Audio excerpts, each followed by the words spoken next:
Well, good evening. It's Tuesday night, the 15th of March. We've just concluded our council meeting at East Gippsland Shire Council.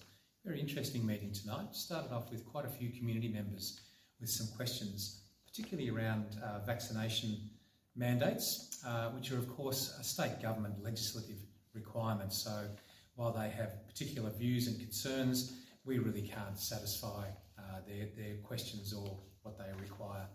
We also had a very emotional presentation from members of the Sarsfield Community Association, and that was particularly important for councillors to hear from Sarsfield Community Association around their funding application from the Black Summer bushfire federal government funding, which they were unsuccessful in.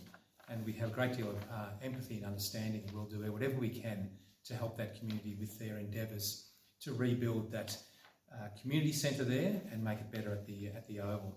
So that's a particular priority of ours. And here we are nearly 2 years later, more than 2 years later, and those communities are still recovering, and we know they will for a long time.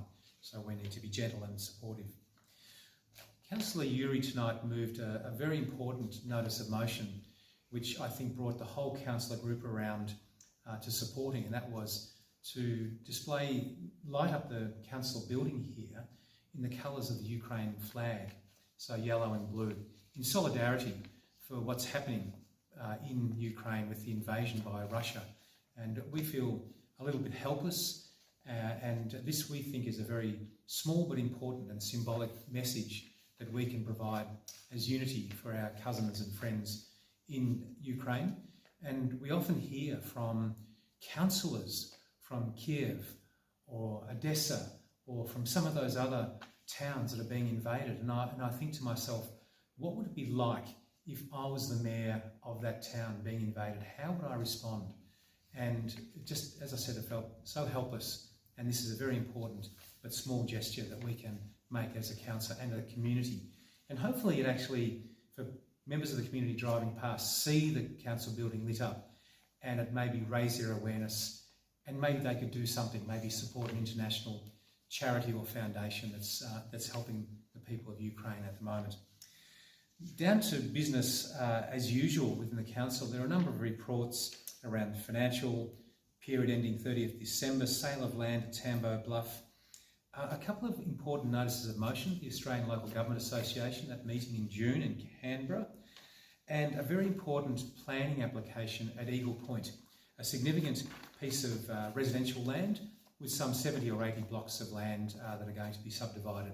A really beautiful parcel of land, and subject to a planning consultation meeting, and the resolution tonight was to support that development.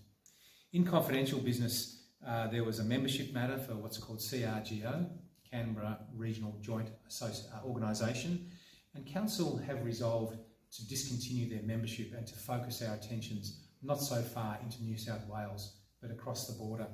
There were some other contractual matters around maintenance of equipment, membership of our Audit and Risk Committee, so a new member, which we're very, very pleased about, a renewal of a Microsoft agreement, so that's an important software platform that the Shire uses, and then Universal Child and Healthcare Services and Home and Community Care Services were two contracts that were awarded tonight. So a busy night, nearly 3 hours tonight's council meeting, but if you want to see it in detail, please tune in to our YouTube channel. Thank you. Good night.